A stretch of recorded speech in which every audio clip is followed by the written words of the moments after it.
Evet, yayına girdik mi Ozan'cığım? Çünkü şeyimiz çalmadı.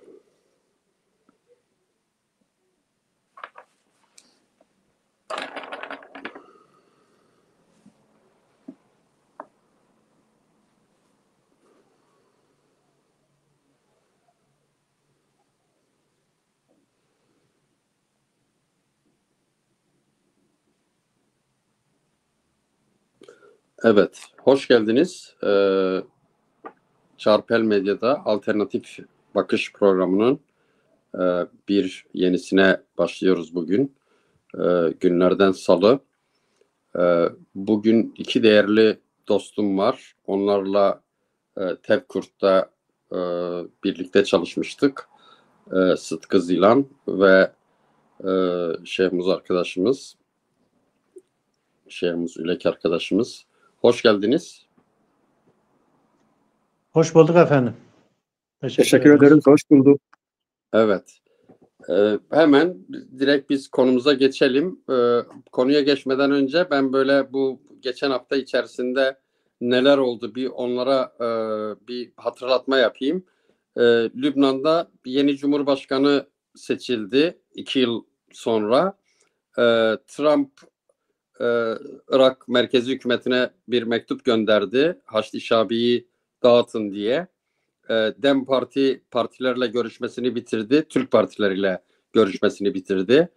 Kürtlerle bildiğim kadarıyla Kürtlerden belki Dem Parti içerisindeki ittifaklarla görüşmüştür ama kimseyle görüşmedi.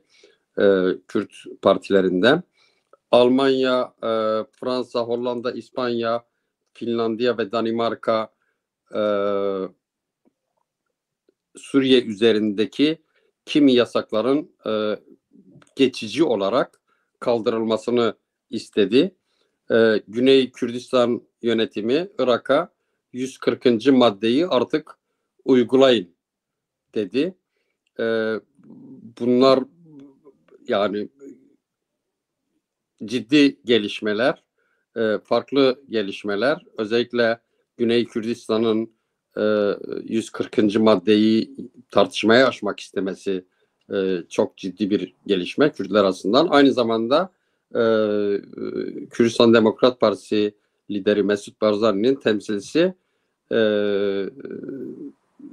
SDP lideriyle görüşmeye gitti ve o görüşmede anladığım kadarıyla olumlu sonuçlandı. Şimdi bu iki arkadaşımızla birlikte Tevkurt'ta beraber çalıştık demiştim. Tevkurt sanıyorum 2006'ydı değil mi? 2005 Eylül ayı 2005, efendim. 2005 Eylül evet. 2005 Eylül ayında kuruldu. Bir tür PKK dışındaki piyasada olan, o zaman şeyde olan, Kürdistan'da olan önemli şahsiyetlerin, politik hareketlerin bir tür ittifakıyla oluşmuştu. Tabii yani tüm hareketler değil, büyük bir çoğunluğu bugün günümüzde adını duyduğunuz hareketlerin büyük çoğunluğu vardı sanıyorum. Arkadaşlarıma ilk soruyu şöyle sormak istiyorum. Yani mesela bu sorunlar tartışıldığı zaman, bu konular tartışıldığı zaman, özellikle Rojava tartışıldığı zaman ve Türkiye'de Kürtlerin işte yeni bir süreçten bahsediliyor. Bu süreçle ilgili Kürtlerin Kürdistani olanların ortak bir tavrı konuşulduğu zaman bir boşluk olduğunu görüyoruz ve bu hissediliyor. Tevkurt gibi bir örgütlenme günümüzde olsaydı nasıl olurdu, iyi olmaz mıydı? Sıtkı'dan başlayalım. Efendim malumunuz geçen haftalarda üç partimizin ortak bir toplantısı vardı. Bizi de çağırdılar. Orada ben dile getirdim iki şeyin ivedi olduğunu, yani ihtiyaç olduğunu. Biri bir çatı örgütüne ihtiyaç var. Aynı Tevkürt ismini zikrederek. Yani Kürt muhalefeti mi diyelim, isterse başat aktörler de bunda yer alabilir. Yani DEM'dir, Hüdapar'dır, diğerleridir. Şayet onlar gelmez derse diğer parti ve örgütlerin ve de şahsiyetlerin yani bir şemsiye temsil ihtiyacını gidermek amacıyla yani cevaplamak amacıyla onu dile getirdim. İkinci acil husus da yine 2011 yılında kurduğumuz bir heyet vardı. Suriye Kürtleri ve Rojava ile Dayanışma Komitesi vardı. Onun tekrar canlandırılması ya o isimle ya başka isimle o da ivedi bir durumdur. Çünkü şu anda başat mesele şu an Türkiye'de konuşulan hatta diyebilir Suriye'deki mesele de Rojava meselesidir. Yani biz oradaki Kürtlerle dayanışma içinde olmazsak bu tarihi olarak bazı şeyleri bence ıskalamış oluruz diye düşünüyorum. Peki. Geçiyoruz. Evet, o dönemde gerçekten de mümkün mertebe Kürdistan'daki farklı eğilimlerin, farklı örgütlerin bir araya gelip oluşturduğu bir çatı örgütü denemesiydi. Bütününü kapsıyor muydu? Kapsamıyordu doğrusu. Veya Kürdistan sosyolojisini bütünüyle temsil ediyor muydu? O da etmiyordu ama mesela diyelim Kürdistan toplumunun ekseriyeti, büyük kesimi dindar muhafazakar olduğu halde Tepkürd'ün yapılanması içerisinde İslami kesimden gelen, dindar çevrelerden gelen insanların sayısı çok cüz'iydi. Yani Kek Sıtkı'ydı, bendim, bir iki kişi daha vardı. Fakat buna rağmen ciddi şekilde iyi bir denemeydi. Bir çatı örgütü denemesi, bir temsil örgütü misyonunu ortaya koydu. Kürtlerin bu yönüyle bir araya gelip temel milli meselelerde birlikte hareket edebileceği, birlikte ortak irade ortaya koyabilecekleri çatı örgütü ihtiyacı hep tarihten bugüne kadar hep dayatmıştır kendini. Önemli bir denemeydi o. Bugün de ihtiyaçtır. Rojava'da da bugün bunun mücadelesi veriliyor. Bu böyle bir yapılanmayı oluşturmanın çabası içerisindedirler. Tüm parçalarda bu ihtiyaçtır. Bugün de o kendini dayatıyor halen o ihtiyaç. Ortadan kalkmış değil yani. Yani bir çatı örgütü ihtiyacı var ki. Kek Sıtkı, o zaman sen orada Azadi adına mıydın? Kendi bireysel olarak mı orada yer aldın? Azadi 2012 yılında Haziran ayında 10 Haziran'da kuruldu yani inisiyatif olarak. O Tevkürt 2005'ti. Yok, biz şahsiyet olarak yer aldık orada. Evet. Fakat çeşitliliği gözeten bir yapılanma olduğu için ben de şahsiyet olarak oradaydım. Yani evet. Yani. Peki. Peki şimdi yani bu bence tartışılması gereken bir şey ama bununla ilgili ben öyle hani beraber geçmişte Tevkürt'te çalıştığımız için böyle bir giriş yapmak istedim. Yani günümüzde de ihtiyaç olabilir. Siyasi çevreler bunu tartışmalılar bence. Hazır programı, tüzüğü varsa eksikleri tamamlanır ve çalışılabilir üzerine. Ben öyle düşünüyorum en azından. Şimdi şöyle bir şeyle başlayalım. Yani biliyorsunuz Rojava'da ciddi bir yani önceleri çok anlaşılmadı. Batı'nın yaklaşımı Haçlı Şabi'yi meşru görmesi gibi bir şeyle davrandılar. Sonra yavaş yavaş kendileri sınırlamalar koydular. Yani ikinizden de şöyle Rojava ile ilgili bir resim, bir genel görünüm ne? Bu konuda düşüncelerinizi almak istiyorum. Kek Sıtkı. Yani Rojava'yı malumunuz 11'den itibaren değerlendirmek lazım. 2011 yılında Arap Baharı süreci başladı. Tabii onun Suriye'ye yansıması bir silahlı ayaklanma şeklinde tezahür etti. Sanırım yani Türkiye ve çevredeki ülkeler, Suudi, daha ziyade Katar ve Türkiye'nin yani Türkiye'de eğitimler görüldü, kamplar açıldı, Yani Türkiye üzerinden lojistik gidiyordu. Para daha ziyade Katar'dan geliyordu.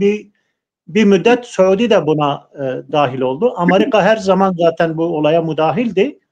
Ta 14 yılına kadar, yani 13 yılında DAEŞ'in Musul'u ele geçirmesi, 14 yılında işte Şengal ve Kobani'ye saldırması sürecinde, 15 yılında patladı. Yani Kürtlerle Türkiye'nin arası bozuldu. Yani PKK'nın da bu işte yani muhatabiyeti var Türkiye ile, bir çözüm süreci iki taraf arasında yürütülüyordu. Tabii bu mesele PKK'yı da Türkiye'yi de aşan boyutuyla Suriye'de, İran'da, Irak'ta, yani kastettiğimiz Kürdistan parçalarında, bir de uluslararası denkleme çoktan girmişti. Zaten 91 Körfez Savaşı, 1. Körfez Savaşı'nda yine Kürtler en ziyade mağdur olmuştu malumunuz. 2003'te 2. Körfez Savaşı'nda Irak işgal edildi. 2005 yılı şöyle önemli, yani Irak Anayasası haliyle Kürdistan parlamentosu, Kürdistan bölgesinin Irak Anayasası'nda yer alması bu Türkiye'yi heyecanlandırdı. Yani ben gerisinde kalırsam, bende Kürtler inkar ediliyor, yoktur deniliyor. Bir PKK ile yürütülen 40-30 yıllık o zaman bir süreç vardı. Haliyle mecbur kaldı. Erdoğan yine dün de öbür gün, Erdoğan yine bu hafta sonu Diyarbakır'daydı. Böyle bir günde Kürt sorunu benim sorunumdur dedi. Diyarbakır'a geldi. Aynen bu sürece benzer. Şimdi bu süreci işte ileride konuşacağız. Yani Erdoğan'ın beyanatlarında var daha önceki. Biz ikinci bir Kuzey Irak meselesini diyor. Yani Güney Kürdistan'ı kastediyor. Biz kabul edemeyiz. Yani Suriye'de de aynı şeyin tekrarlanmasını kabul edemeyiz. Hatta Türk medyasında devletin 5. kol çalışması kapsamında bugünlerde işte Banu Avar'ın başını çektiği, işte Güney Kürdistan modeli Suriye'de de tekrarlanıyor. Sanki kötü bir şeymiş gibi yani. Yani Türkiye sınırları dışındaki bir yerde Kürtlerin, muhatap Türkler de değil, Araplarla olan en tabi haklarına kavuşması Türkiye için yani tehlike olduğunu iddia ediyorlar. Böyle bir tehlike yok. Eğer komşu isek, komşu olacak isek, Güney Kürdistan'da bugüne kadar Türkiye'ye herhangi bir zarar gelmedi. Tam tersine Türkiye'nin menfaatinedir. Yani en fazla ticaret yaptığı partnerlerden biri de Güney Kürdistan'dır. Menfaat görüyor. Yani çünkü hayır, şunu yani bu işten, bu operasyondan sonra ağırlıkta gözüken, kazanımlı gözüken Türkiye ve İsrail gözüküyor ve bu ikisi arasında bir şey var. Bir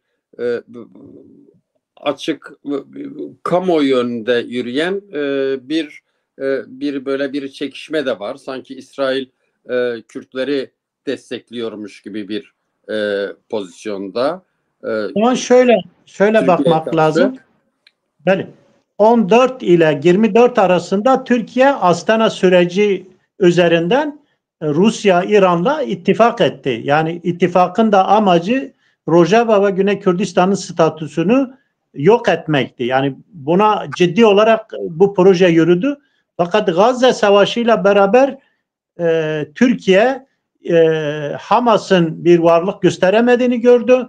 Lübnan Hizbullah'ın da bir varlık, İran'ın da dahil bir varlık gösteremediğini görünce hızlı bir şekilde ABD ve İsrail blokuna döndü. Zaten ticareti devam ediyordu. İsrail'e el-an bile lojistik gidiyor. Yani Azeri petrolü Türkiye üzerinden geliyor. Türkiye'deki İslamcı kesimin işte bir ekonomik örgütü olan Müsiad'ın en çok işte İsrail'le ticaret yaptığı da ortaya çıktı. Evet. Yani Türkiye, İsrail ve ABD ile müttefik. Şöyle Suriye ile ilgili olarak da İsrail Golan'dan o etrafından yapıyor, toprak kazanıyor. Türkiye daha önce başlamıştı. 18 yılında Afrin'i işgal etti. Başka yerleri işgal etti. Türkiye de Suriye'den toprak kazanıyor, İsrail'de. Ben Türkiye'nin böyle rahat rahat buradan çıkacağına inanmıyorum. yani Afrin'den kolay kolay çıkmaz. Bir bahane uydurur, çıkmaz. Yani ileride konuşacağımız konu Golan Tepelerinin ötesinde de İsrail'in toprak kazanması, Suriye, Şam, yeni Şam yönetimi bununla yüzleşecek. İkincisi, Türkiye diyecek ki Afrin'i bana teslim et.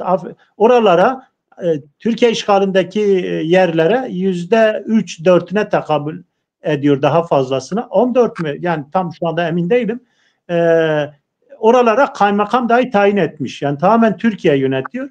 Bu USU dedikleri sahte USU, bir de SMO, Suriye Milli Ordusu, bu ikisi de Türkiye'den götürülen, giden, işte dışarıdan Türkiye Cumhuriyetlerden, Doğu Türkistan'dan, Özbeklerden, Çeçenlerden, yani Türkiye'nin eğittiği orada vekil güçleri diyeceğimiz yapılar üzerinden Rojava'ya yönelik saldırı. Türkiye tabii bunu uçaklarla, kendi silahlı kuvvetleriyle de yukarıdan destek veriyor.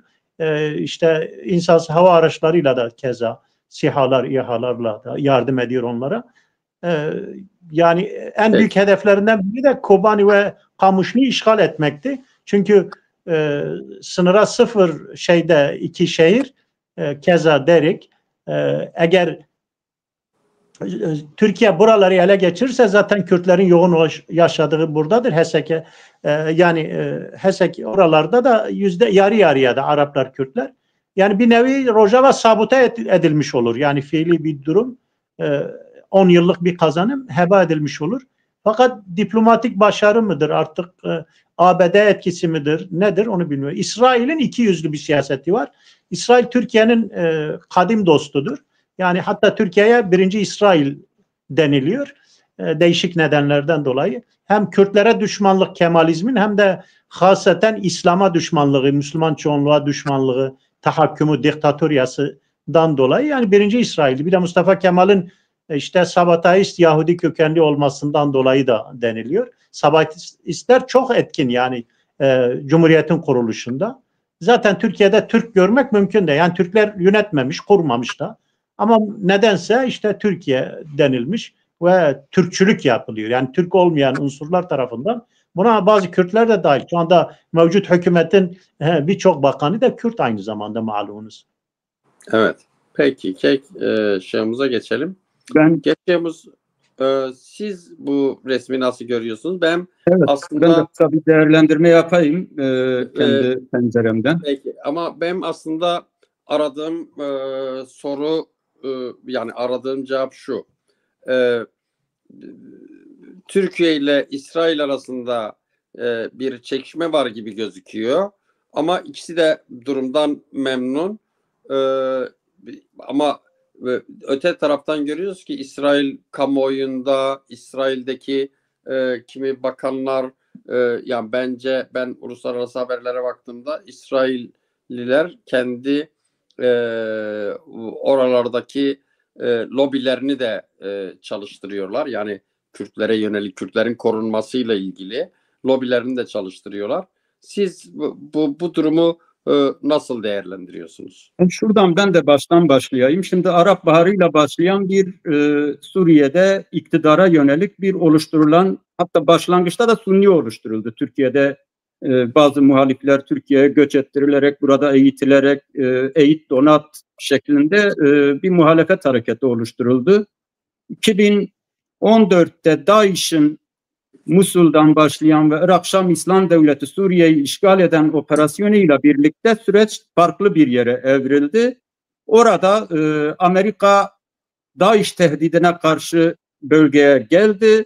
Türkiye'ye o sıralar Türk ordusunu çağırdı. Gel Rakka'ya kadar gidelim, DAEŞ'e birlikte mücadele edelim dedi. Türkiye girmedi buna. Bundan kaçındı. Şimdi kaçınınca o ara Rojava'da Suriye'de örgütlü olan PYD ile ittifaka girdi.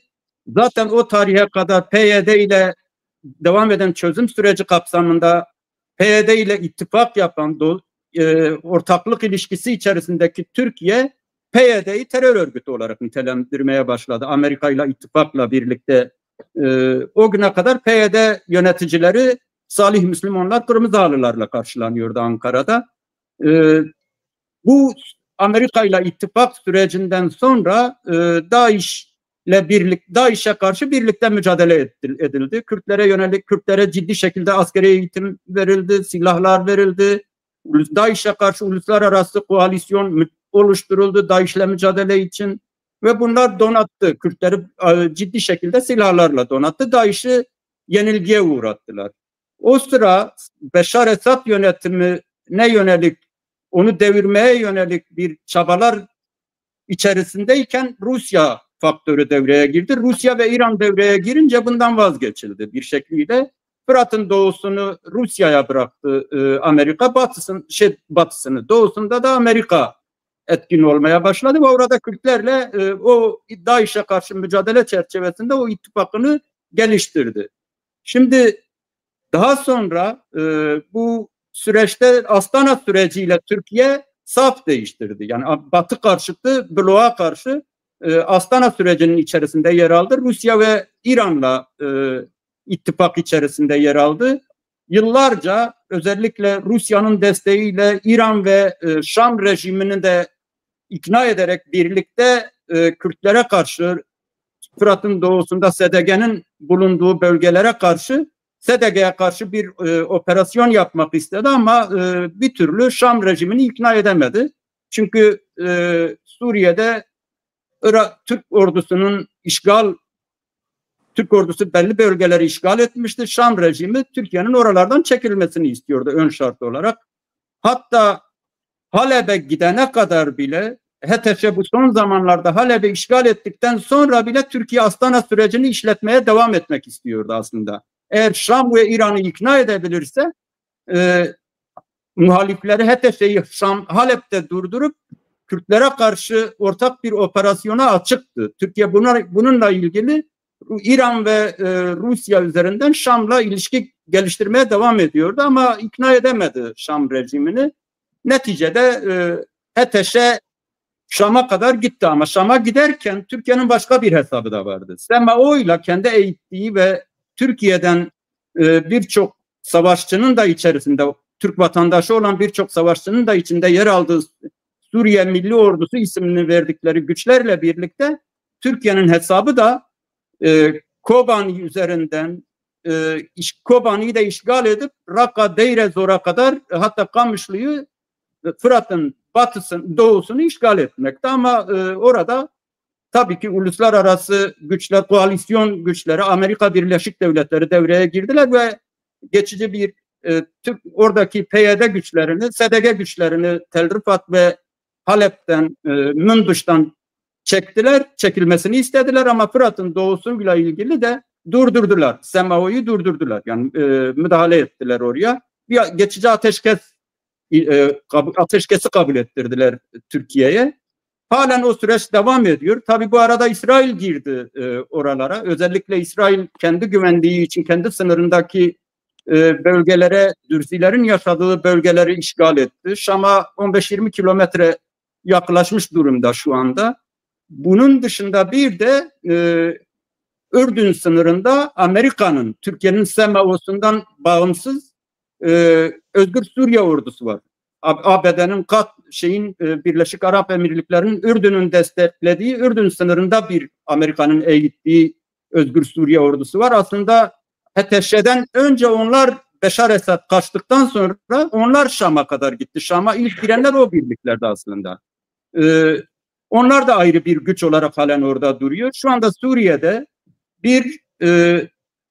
bir şekliyle Lazkiye, Tartus bölgesinde Nusayrilerin bölgesi. Bunlar ciddi bir geçmişte özellikle Nusayri azınlığın iktidarı üzerinden Sunni Araplarla bunlar arasında bir kan davasına dönüşmüş bir durum var. Orada bir takım katliamlar devam ediyor. Zaman zaman ciddi şekilde hak ihlalleri oluyor orada. İsrail sınırında Dürzilerin olduğu bölgede hatta oraya vali atanmasını da kabul etmiyorlar. Oraya askeri bir HTŞ'ye bağlı birliklerin girmesini kabul etmiyorlar, müsaade etmiyorlar. Fiilen bir özerk bölge oluşturdukları bir özerk bölge var. Ürdün sınırında Suriye Özgür Ordusu'nun, Amerika'nın eğittiği Suriye Özgür Ordusu'nun SEMAO'dan bağımsız, ayrı. Onlar Türkiye ile bağlantılı olan SEMAO'dan ayrı bir Suriye Özgür Ordusu var orada. Onların kontrolünde bir bölge var. Dera denilen bölgede. Bir de Fırat'ın doğusunda SDG'nin kontrolündeki bölge var. Tablo şu anda bu. Tabii burada Batı içinde, İsrail içinde burada oluşacak, bundan sonraki süreçte oluşacak Suriye'deki, Şam'daki rejim kendisi açısından bir güvenlik tehdidi oluşturmaması gerekiyor.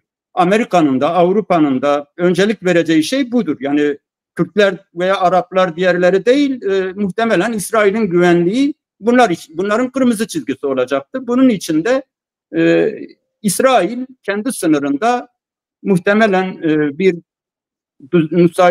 Dürzilerin kontrolünde bir özerk bölge inşa edecektir. Bu bizim için de bir güvencedir. Kürtler için de bir güvencedir muhtemelen. Eğer Dürziler için özerk bir bölge olursa Kürtler için haydi olacaktır. Ben de tabloyu böyle okuyorum şu anda. Tamam. Türkiye'nin durumu ise, Türkiye aslında dediğim gibi HTŞ, Halep düşene kadar bile halen umudunu İran ve Rusya ile birlikte Şam rejimini de ikna ederek Kürtlere hedef almaktı. Fakat ikna edemedi. Ben kimi iddialara göre öyle çok da kazançlı burada çıktığını düşünmüyorum Türkiye'nin. Peki. Şöyle bir şey var Sıtkı Hocam. Şimdi Türkiye ile ilgili Türkiye'nin Sunni Arap bir hilal oluşturmak istediğini bölgede söyleyenler var. Bu konuda ne dersiniz? Şimdi o konuya geçmeden bir cümle söyleyeyim. Rojava Peki. sadece Kürt yapılanması değil. Kürt artı Arap ortak yapılanması. Başka azınlıklar da var da, yani başa taktur Kürtler ve Araplar hem nüfusları hem de Rojava sahasının toprak olarak da yarı yarıya, yani Kürt toprağı ve Arap toprağı diyebiliriz güneyde, HSK'nin güneyinde. Haliyle öyle anlamakta fayda vardır. Eğer Araplar da Kürtlerle beraber yürümeye devam ederlerse yani Rojava yönetimi federe bir bölge olarak Şam'la ilişkisini o şekilde sürdürebilir. Yani Güney Kürdistan modeli dediğimiz. Sizin sorunuza gelince, şimdi Suriye'nin geleceğini yani kimse piyasada kestirmez. böyle bir şey var üstadım. Piyasada daha çok AKP ile ilişkisi olan insanların, yani evet, böyle bir hissiyat, yani tam böyle formüle etmiyorlar ama böyle bir böyle bir şey veriyorlar, böyle bir imaj veriyorlar. Ne diyorsunuz? Şimdi böyle bir bu projesi var. Olabilir mi? Sünni hilali dediğiniz şey hilalinden belki ilham alarak söylüyorlar.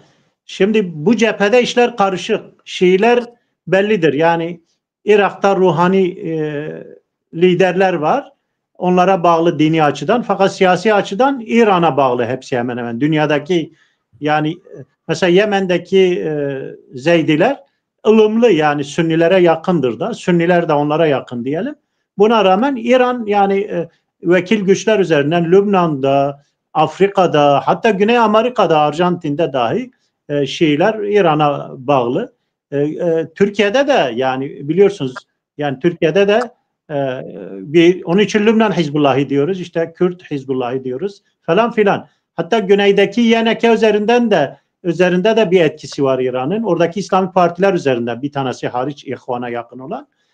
Kuzeydeki Başat iki parti üzerinde de İran'ın etkisi düne kadar vardı.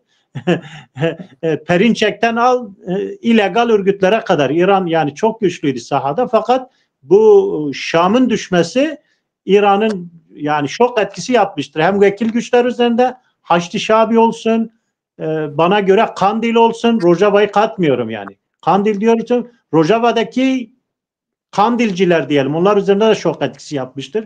Ankara'daki Kemalistler üzerinde yani şok etkisi. Çünkü Baas'la Kemalizm kardeştir. Şimdi Baas'ın son kalesi Şam idi. Bu bir. İkincisi, Sünni dünya dediğimiz aslında öyle değil. Şimdi Suudi'nin başını çektiği bir Vehhabilik aynı zamanda yarım haricilik diyelim ya da Selefilik. Yani onlar iç içe de geçmiştir bir yerine göre. Selefiler ve hariciler iki ayrı şeydir aslında. Bir de Emevi çizgisi var. Şimdi yani Emevi ismi üzerinden Emevi Camii, Emevi Meydanı falan. Halbuki Ehl-i Sünnet'in Emevilere karşı herhangi bir muhabbeti yok. Yani zaten son dönemlerinde şekillendi. Yani Emevi devleti 150 yıl falan yaşadı. Son yıllarında yani son 50 yılında şekillenen bir Sünnilik var. 4 mezhep dediğimiz. Abbasiler döneminde de o süreç devam ediyor. İmam Ebu Hanife, İmam Şafii ve diğerleri. İmam Hanbel ve İmam Malik. Şimdi özellikle Şafii ve Hanefiler ki Suriye, Irak Kürtlerin çoğu ve Suriye Arapların da çoğu Şafii'dir aynı zamanda. Türkiye'deki Araplar da Şafii'dir. Kürtlerin de ekseriyeti. Bunlar Ehl-i Sünnet ve şeye yakın, Ehl-i Beyt'e yakın. Şimdi günümüzdeki Safevi Şiası dediğimiz o eski çizgide değil yani. Osmanlı Safevi savaşlarından dolayı böyle bir kan davası, ondan sonra bir nefret söylemi. Daha önce Ehl-i Sünnet'le diyelim ki Ehl-i Beyt yani Ali Şiası arasında bir muhabbet, bir yardımlaşma da var. Mesela Ebu Hanife Cafer-i Sadık'ın öğrencisi. Ebu Hanife İmam Zeyd'e aynı zamanda parasal yardım yapmış. Ki o da şeye karşı ayaklanmıştır yani.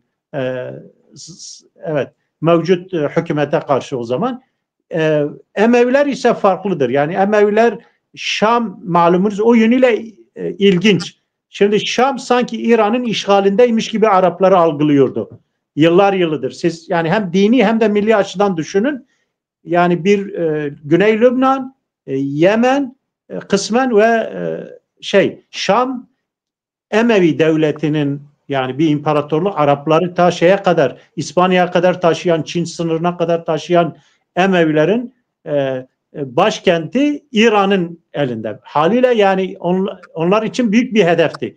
Ve Arap Baharı'ndan önce, yıllar önce yani 4 yıl, 5 yıl önce bunun hazırlığının yapıldığına dair elimizde emareler var. Yani birebir temas ettiğim o zaman kaynaklar vardı. Hazırlık yapılıyordu buna. Çünkü ben şunu görüyordum. Esad'a karşı, Lübnan Hizbine karşı medya üzerinden ve birebir büyük bir nefret yapılıyordu, pompalanıyordu. Bu bir.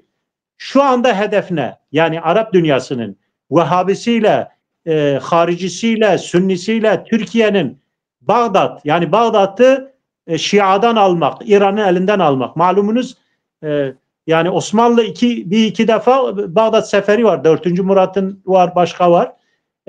Bağdat Abbasilerin başkenti. Yani şu andaki Arapların hedefi, Arap aklı varsa eğer öyle bir akıl, Şam Emevilerin başkentini kurtardılar İran'dan. Bağdat'ı da kurtarmaya matuf çalışmalar olduğunu ben yani yorumluyorum yani. Ve böyle olduğuna da inanıyorum. Yani en büyük hedef budur. Tabi bunu yaparken Türkiye ben de varım diyor. Türkiye'de mümkün mertebe etkinlik alanını, o da Misak-ı Milli üzerinden, bu da Rojava ve Güney Kürdistan'a tekabül ediyor. Kuzey Kürdistan zaten elinde. Afrin'i de almış. Başka Rojava'nın yerlerini de işgal etmiş. Yani ya dolaylı ya da doğrudan. Eğer varsa bir şey bu açılımın, önceki açılımın da amacı oydu. Beraber büyüyeceğiz. Yani 2013 Nevruz mektubu Ucalan'ın neydi? Evet. İslam bayrağı altında hepimiz mutlu yaşayacağız yani. Hani magazinsel olarak ittifakı bölgenin en güçlü ittifakı olabilir. Bölgede daha güçlü bir durum yaratabilir. Şu anda en popüler şarkı bizim Mahsun'undur. Yani bu kavga ne diye. Ne diyordu orada tam olarak hatırlayamadım. Bir ana ağlıyor falan. Şimdi oraya getirecekler. Amaç ciddi. Yani Türkiye işte ben Rojava'yı yani nasıl... Şunu mu söylemek istiyorsunuz? Yani Arap ülkeleriyle Türkiye arasında aslında böyle bir çekişme de var. Bu hem çekişme var hem de İran'a karşı da yani Güney Kürdistan'ı Bağdat'a kadar hem Arap bölgelerini hem Kürdistan'ı yani Araplar Bağdat'ı alacak, mutlu olacak. Türkiye'de Musul, Kerkük dediğimiz Rojava dedi. Eğer gerçekleşirse. Kürtler nerede? Yani yine onlar paysız kalacak. Meşhur üç kardeş hikayesi var. İki kardeşi yapıyor. Üçüncü kardeş Ali'ymiş. Yani işte onun payını veriyor. Bu bunun payı. Diğer kardeşin Ali'ye sıra gelince Ali bebar yani paysız. Onu es geçiyorlarmış. Yine ikiye bölüyormuş malı. Üçe değil. Kürtlere gelince yani, paysız. sizin güzel bir tweetiniz vardı bu şeyle ilgili. Bu Afrin'le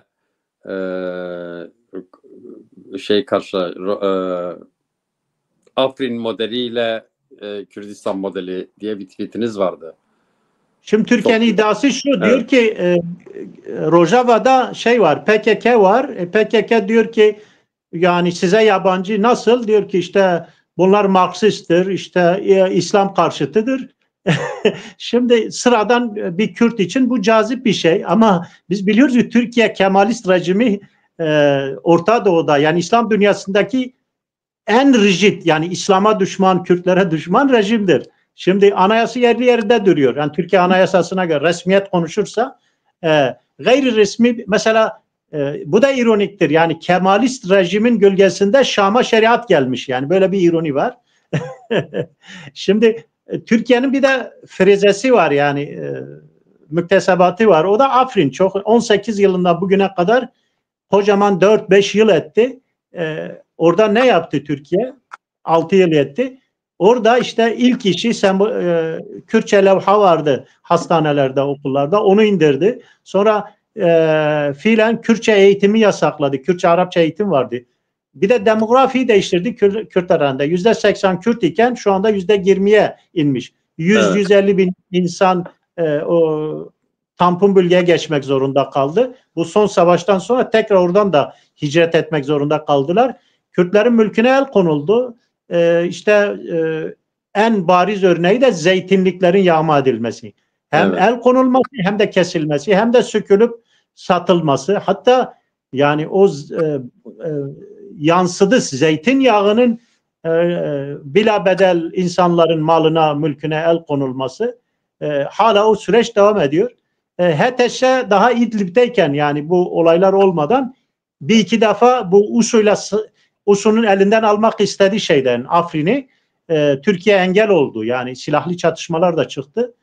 Şu anda bir gündem de odur. Yani Şam madem ki egemen oldu Suriye'ye Rojava'ya diyor ki teslim ol oraya. O zaman sen önce bir Afrin'i teslim et oraya.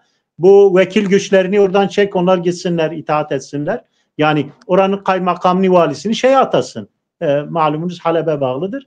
Yani Şam, Türkiye yani Rojava olmasa da Şeyh Mus Bey izah etti. Yani Türkiye'nin işgal ettiği bölge var. İşte Dürziler zaten valisini de kabul etmedi, geri gönderdi. Askerini de geri gönderdi. Yani sorunlar bir iki değil. Kürtler ise Araplarla beraber Rojava'nın gerçek sahibi orada. Yani Halep'te de Kürtler var, Şam'da da. Suriye'nin her yerinde Kürt vardır. Yani Dürziler de aslen Kürttür zaten. Türkiye gibi düşünün Suriye. Yani Irak'tan biraz farklı. Yani siz Basra'da yoğun bir Kürt köylerini, coğrafyasını göremezsiniz ama Türkiye'de, Suriye'de öyle değil. İran'da da mesela belli bölgelerde Tahran'da vardırlar ama her yerinde yok da. Fars bölgesinde diyelim ki başka bölgelerde yokturlar. Horasan'ı ayırıyorum.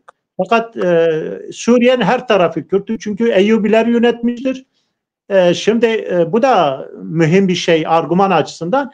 Bir Türk sultan işte orada metfundur. İşte ikide bir naaşını da taşıyorlar sağa sola. Biz Kürtlerin Salahaddin Eyyubi Şam'da metfundur. Mevlana Halid-i Bağdadi El-Kürdi El-Şehrezzuri o da orada metfundur ki Türkiye için de mühim. Tüm Nakşi Halidi tarikatı ki çok yaygındır Türkiye'de. Türkler de yani çoğu Nakşidir, Halididir. Kürdistan'ın hemen her tarafında yaygındır. Haliyle yani bizim herkesten fazla payımız var Suriye'de ve Şam'da. Yani Colani'den daha fazla hakkımız var. Evet. Kürt Dağı'nı falan saymıyorum orayı. Şimdi Kürt Dağı demiyorlar ama değil mi? Türk Dağı diyorlar. Yani. Evet. Peki Kekşamız böyle yavaş yavaş yani bu konuda eklemek istediğim bir şey varsa ekle. Yavaş yavaş Türkiye'ye geçelim. Yani bildiğiniz gibi bir süreç işliyor. Benim bu konuda da söyleyeceklerim var ama benim. Tabii söylersin. Ben istersen söyle sonra sorumu sorayım. Tamam. Sonra sorumu sonra alayım. Evet. Şimdi ben doğrusu şu 7 Ekim 2023'ten önce malumunuz bir küresel ticaret ve enerji koridoru çerçevesinde yapılan bir anlaşma vardı. Hindistan'dan BAE'ye, Birleşik Arap Emirlikleri'ne, oradan Suudi toprakları üzerinden Hayfa'ya, Hayfa'dan Kıbrıs üzerinden Yunanistan'dan Avrupa'ya giden bir hat üzerinde bir anlaşma imzalandı. İngiltere, Almanya, Fransa, Suudi Arabistan, Birleşik Arap Emirlikleri, Hindistan, Avrupa Birliği birçok ülkesi, İtalya, bunların da içinde yer aldığı bir proje vardı ve Çin'in o bir kuşak bir yol projesine alternatif, onu devre dışı bırakan bir projeydi bu. Bundan hemen sonra bu anlaşma imzalandıktan sonra 7 Ekim olayları patladı. Özellikle benim yorumum İran, Rusya İran üzerinden Hamas'ı harekete geçirerek burada istikrarsızlık yaratarak bu projeyi baltalamak istedi. Bundan sonra başlayan bir süreç vardı ve o İsrail'in Gazze'ye müdahalesiyle birlikte hemen hemen herkes hemfikirdir ki beklenen şey Hamas'ın tasfiyesi, Lübnan'da Hizbullah'ın tasfiyesi, Suriye'de İran milislerinin Suriye milislerinin tasfiyesi, ortadan kaldırılması, Irak'ta Haçlı Şabi'nin tasfiyesi ve İran'ın kontrol altına alınması. Artık o sonraki süreçte ne olur onu bilmiyoruz. Onu bekleyip göreceğiz daha. Bu bekleniyordu aslında. Yani 7 Ekim saldırılarından hemen sonra bu bekleniyordu. Çünkü bu hattın hayata geçirilmesi için bu bölgede radikal unsurların tasfiye edilmesi gerekiyordu. Çünkü bu radikal unsurlar tasfiye edilmeden böyle bir yüz milyarlarca, trilyonlarca dolarlık böyle bir yatırım yapılmaz zaten bu bölgede. Peki bu radikal unsurlara PKK de dahil mi yoksa? Mutlaka PKK de dahildir tabii ki. Yani sanki böyle bir şey de konuşuluyordu değil mi? Evet. Şimdi dolayısıyla Hamas tasfiye edildi, Hizbullah tasfiye edildi. Şu anda Lübnan'da yapılan barış anlaşması çerçevesinde silahsızlandırılması gerekiyor. Güney Lübnan'dan da çekilmesi gerekiyor tamamıyla. Suriye'de rejim düştü, İran milisleri terk etti burayı. Yemen muhtemelen kontrol edilecek orada ve Haçlı Şabi'ye zaten daha Trump gelmeden Irak Başbakanı'na ultimatum gönderdi. Tasfiye et dedi, bunlar ellerindeki silahları al dedi. Zaten Irak Başbakanı Sudani Tahran'a bu amaçla gitti, bir ziyarette bulundu.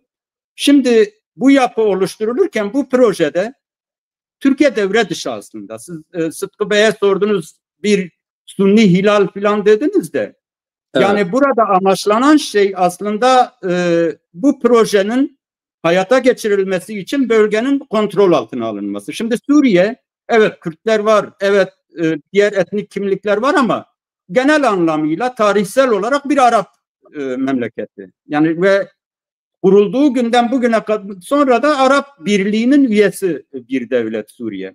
Dolayısıyla bugün dikkat ederseniz yapılan toplantıların Suriye'nin geleceğiyle ilgili hepsi Lübnan'da yapılıyor ve başat aktör, belirleyici aktör Suudi Arabistan'dır. Yani Türkiye'nin Osmanlı'dan gelen Araplarla ilişkileri üzerinden aslında Arap ülkelerinin, Suudi Arabistan'ın özellikle Mısır'ın Türkiye'ye karşı bir tepkisi var. Türkiye'nin Arap topraklarına girişi öyle çok da onların kabul edebilecekleri bir şey değildir. Zaten gerek Suudi ile gerek Mısır'la Türkiye'nin ilişkileri bozukken, Tayyip Erdoğan'ın o Mursi ile filan ilişkileri bozukken, o süreçte Sisi ile ilişkileri bozukken Mursi üzerinden, İhvan üzerinden onun idamından sonra burada ilişkilerini düzeltmek için her girişimde bulunduğunda Türkiye'nin önüne konan bir şey vardı. Yani Libya'dan çekil, Suriye'den çekil, Irak'tan çekil diyorlardı. Yani bu üçü de Arap ülkesi, buralardan askerini çek diyorlardı. Dolayısıyla öyle Sunni hilali oluşturmak amacıyla Türkiye'nin Suriye'ye girip oralarda bir belli alanları kontrol etmesi başta Arap dünyasını rahatsız eder ve bunu kabullenmezler. Parayı da gelecek Suriye'nin inşasında parayı verecek olan Körfez ülkeleri ve Suudi Arabistan'dır. Bunu Katar'a güveniyor ama biraz. Yani Katar'a da gerekli dersi verirler. Yani ayarı verirler. Avrupa, Batı. Çünkü anladığım kadarıyla yani bu Türkiye ile Katar Müslüman Kardeşleri Örgütü'nün Huyun Müslim'in destekçileri. O değil. Katar'la ilişkisi de şuna dayanıyor Türkiye'nin. Daha Suriye'deki Arap Baharı başlamadan önce Türkiye ile Katar arasında bir proje geliştirildi. Zaten Evet. Suriye'de muhalefetin oluşturulmasının sebebi, rejimin devrilmek istenmesinin sebebi de o. Yani Katar'da çok ciddi bir doğal gaz kaynakları var. O doğal gazı boru hattı üzerinden, Ürdün üzerinden, Suriye üzerinden Türkiye'ye getirip Avrupa'ya pazarlama projesiydi. Evet. Bu Beşar Esad yönetimini ikna edemediler bu konuda. Bu nedenle Beşar Esad rejimini devirme için Türkiye rol almaya başladı. Amaç oydu zaten. O proje Katar'la Türkiye'nin ilişkisi oraya dayanıyor. Şu anda halen o projeyi hayata geçirmek istiyorlar ama buna demin dediğimiz o küresel ticaret enerji koridoru varken ben buna müsaade edeceklerini Avrupa'nın, Batı'nın, Batı bloğunun ve Arap dünyasının buna müsaade edeceğini tahmin etmiyorum doğrusu. Onunla bir şekilde Hayfa'ya mı getirileceğini düşünüyorsunuz o hattın? Ben Kerkük Yumurtalık Boru hattının da bir şekilde devre dışı bırakılıp onun da Rojava üzerinden, Rojava'daki Deirezor'daki petrol yataklarıyla birlikte onun da Hayfa'ya bağlanacağını düşünüyorum ben. Peki. Siz bu konuda ne düşünüyorsunuz? Sıtkı? Sorunuzu almadım ayrıca. Sorumu soracağım. Şu spesifik, yani bu konuda dikkat edersen şeyimiz diyor, yani ortada bir projeksiyon var. Bu projeksiyonda aslında Türkiye'nin fazla yapabilecek bir şeyi yok diyor. Şimdi bu yani hadiselerin ve bu mevcut olan projelerin Türkiye'ye yansıması var. Türkiye'nin de etkileme gücü var. Etkileniyor da aynı zamanda. Şimdi Şeyh Musbey'in değindiği diğer husus daha da önemli bence. Devlet dışı aktörlerin tasfiyesi. Bu evet. Bu yapacaklar gibi. Yani o zaman Kandil'in tasfiyesi aynı zamanda uluslararası bir iradenin şeyi olmuş oluyor. Haçlı Şabi'nin tasfiyesi ya da Irak ordusuyla bütünleşmesi. Güney Kürdistan bir federe bölge. Yani bu kapsama girmez. Lübnan Hizbullah'ın tasfiyesi. Suriye'deki tüm yapılan tasfiyesi. Burada Rojava bir hükümete, federe bölgeye dönüşmesi lazım ki artık örgüt olmaktan çıksın, ki bana göre çoktan çıkmıştır. Zaten meşru bir yönetim var orada yani. Peki HTŞ bu kategoriye girmiyor mu hocam? HTŞ. Bu HTŞ gitti, artık hükümet oldu. Yani artık onun tasfiyesi sorun değil onlar açısından. Yani bir kazanımı var. Jolani onu da tasfiye edeceğiz dedi. Jolani HTŞ'yi tasfiye edeceğiz dedi. Tabii yani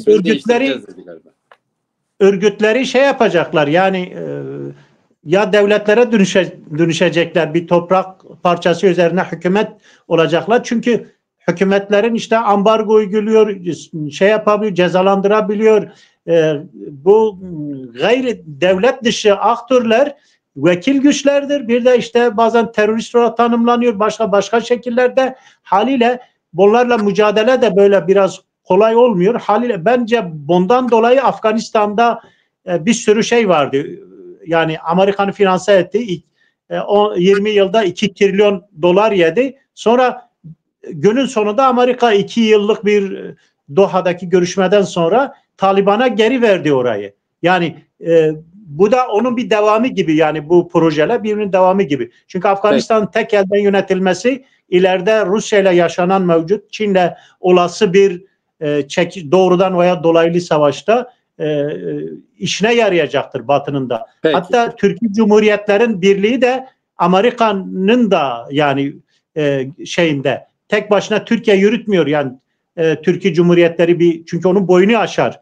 Yani Doğu Türkistan'a Çin korkusundan sahip çıkamayan bir Türkiye, işte Kazakistan'ı, işte Azerbaycan'ı, diğerlerini Ermenilerin aleyhine olmak üzere bir savaşa katılması, bu ABD'nin, İsrail'in, işte Batı'nın oluru olmadan yapamaz. Hatta Rusya'nın.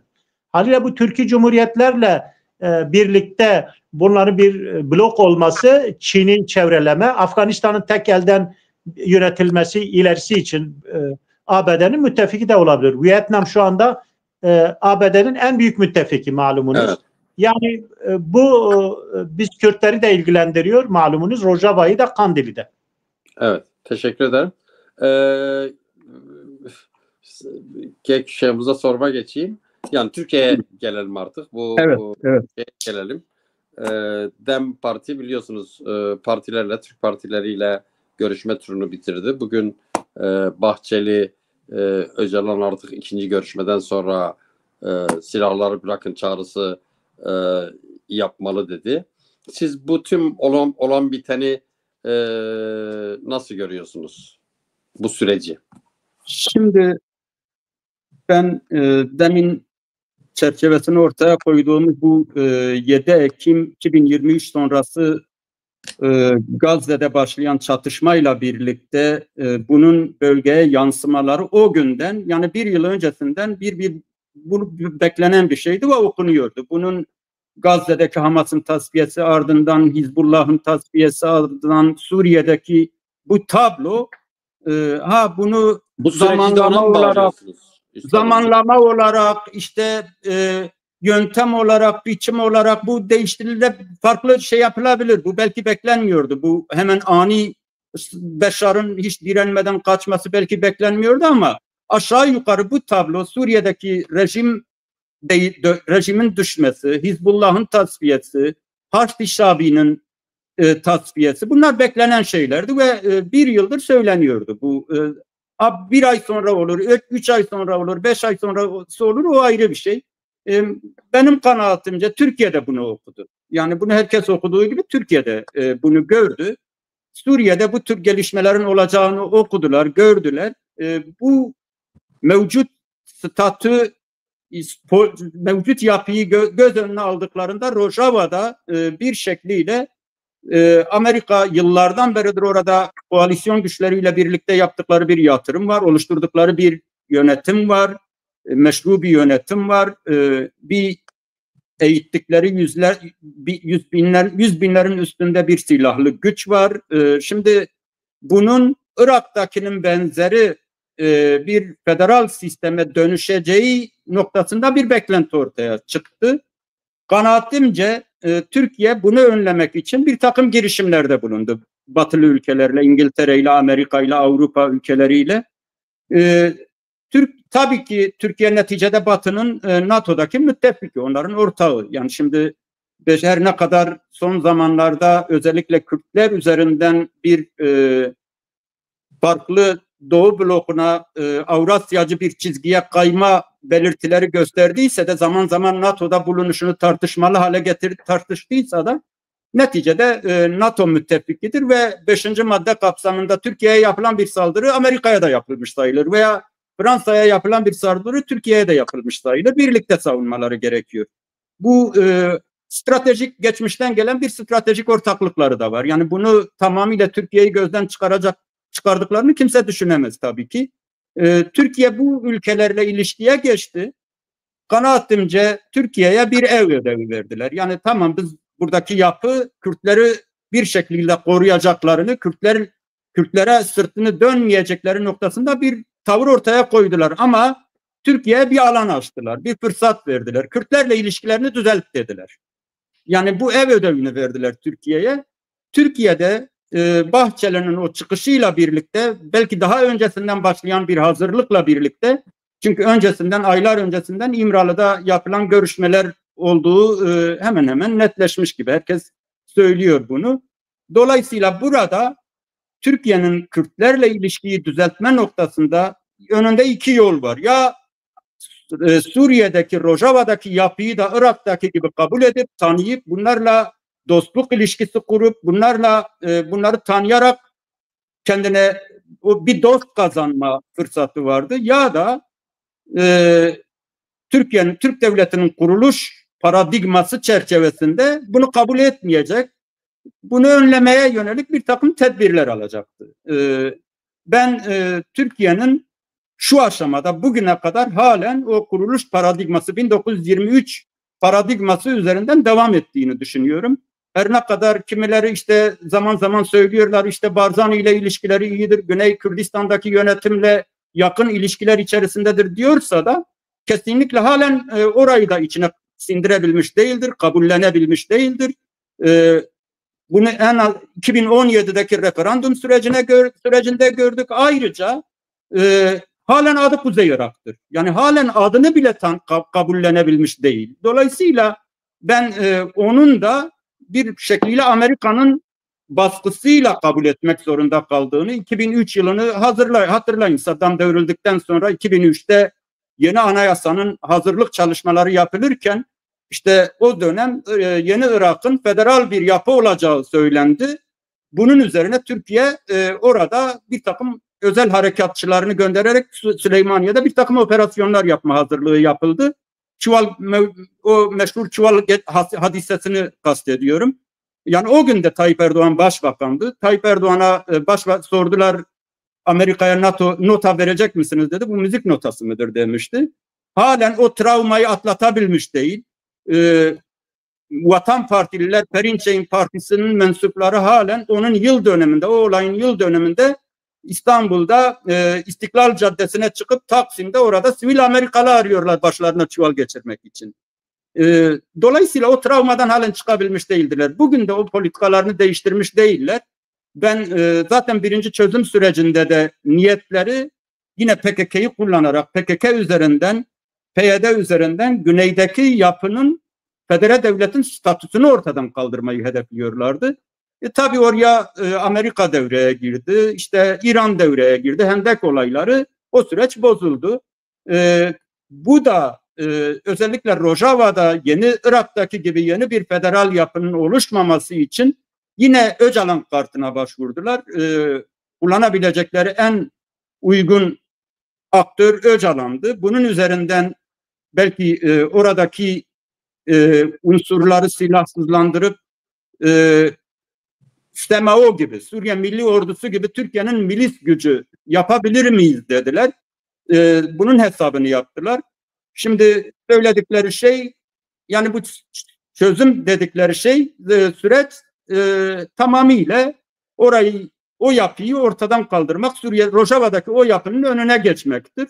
Hatta ileride bunları kullanarak Güney Kürdistan'daki yapının da statüsünü ortadan kaldırmaktır. Amaç bu. Çözüm süreci dedikleri şey bu. Zaten söyledikleri farklı bir şey de yok. Çözümle ilgili sıraya önder bile. Diyorsunuz ki projeksiyonlarında şey var. Yani Rojava'yı ve daha da ileri giderek Güney Kürdistan'ın da statüsünü ortadan kaldırmak bu paradigmadan vazgeçmiş değiller. Zaten dün Sıraya Önder Mezopotamya Ajansı'na verdiği röportajda da içerikle ilgili ısrarlı sorular karşısında herhangi bir şey söylemiyor. Bir şey yok diyor. Türk devletinin önünde iki seçenek var diyor. Ya orayı bir şekilde demir eldiven içerisinde ezmek var diyor. Ya da Kürtlerle dost olmak. İki düşünce var diyor.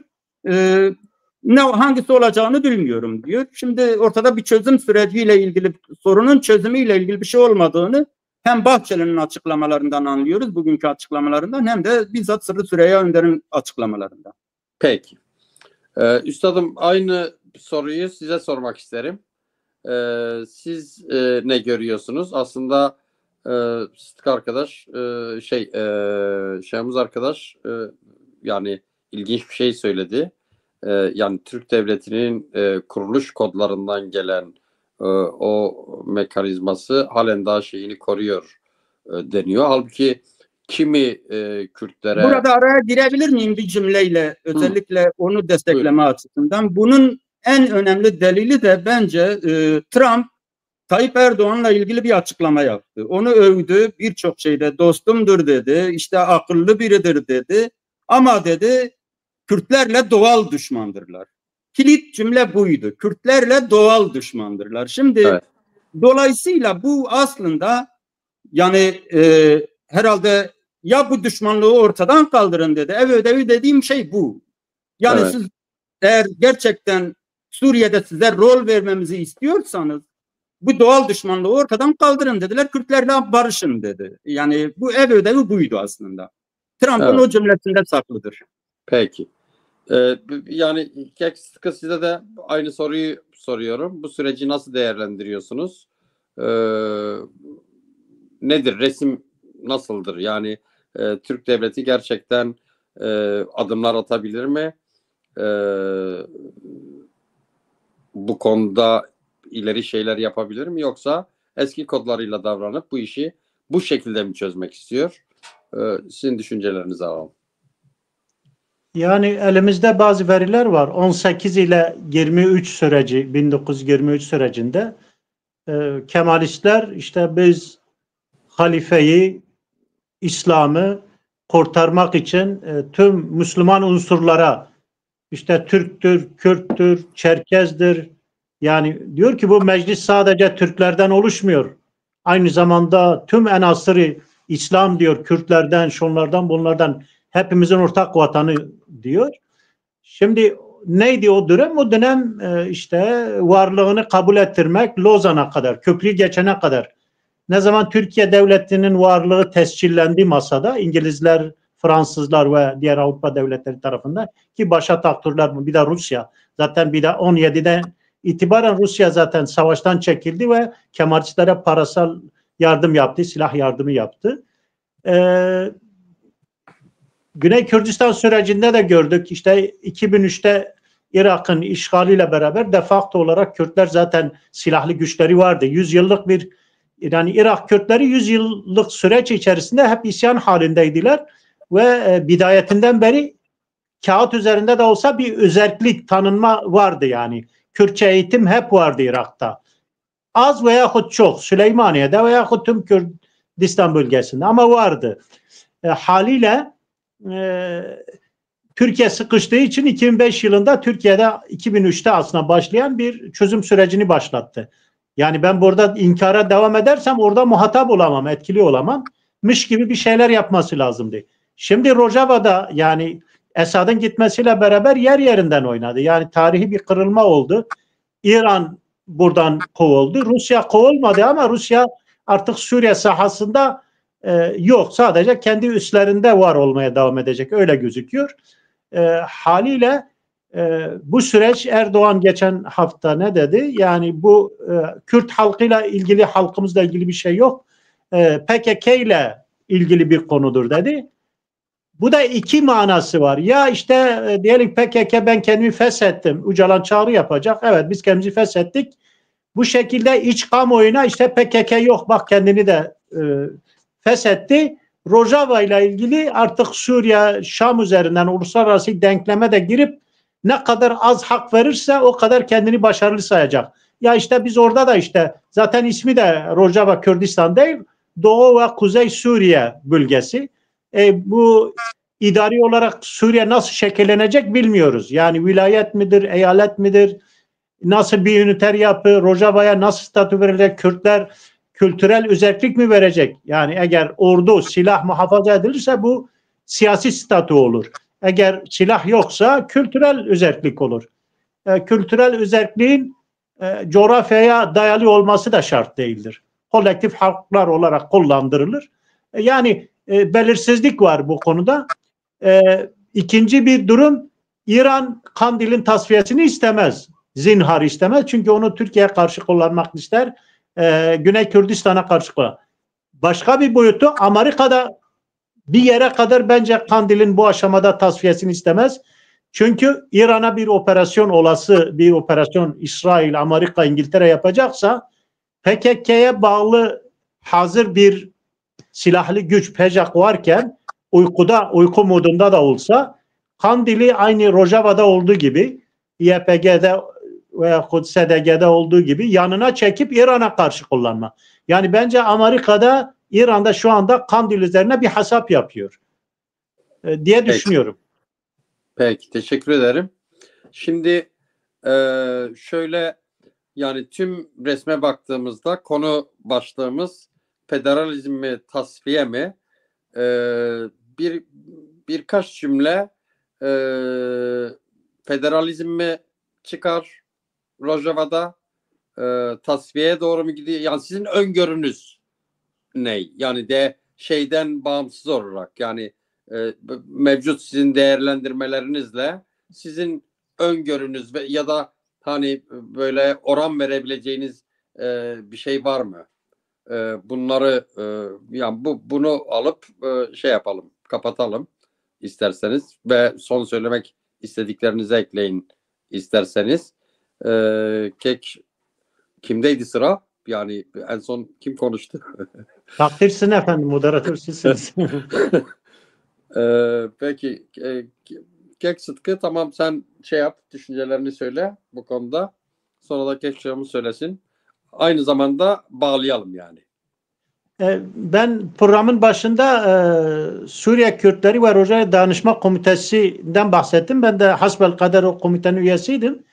2011 ile 15 arasında bizim hem Rojava sahasından hem de işte ABD gibi aktörlerin, büyük aktörlerin, Avrupa Birliği delegasyonu, Türkiye hükümetiyle ve sahadaki aktörlerle diplomatik ilişkilerimiz vardı. Yani heyet olarak haliyle daha sağlıklı bilgiye sahipti. Fakat o günden bu yana Türkiye'de malumunuz 15 Temmuz sonrası ve referandum sonrası yani artık bizim Kürtlerin giriş çıkışı, o zaman o süreçte Salih Müslim buraya geliyordu.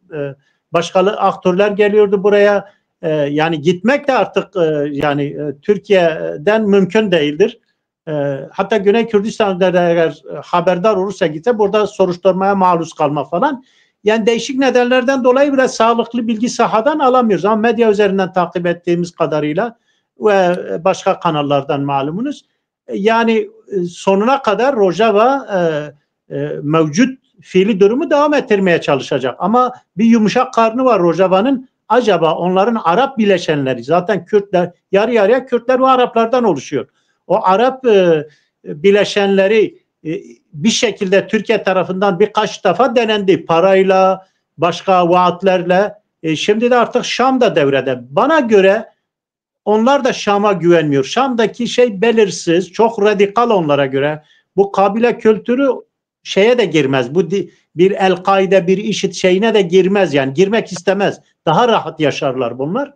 Yani geleneksel bir yapı var. Eğer Kürtler bu birliği muhafaza edebilirse bence katilazör yine Amerika'dır. Yani Amerika işte bak sizin rahatınız yerinde, size destek de veririm derse Kürtlerle Arapları bir arada tutabilir. Doğu Suriye olur, Batı Suriye mi olur artık, başka ne olur? İki bölgeli bir federal devlet olur. O bölge de federal olur diye Peki, düşünüyorum. teşekkür ederim. Kekşahımız.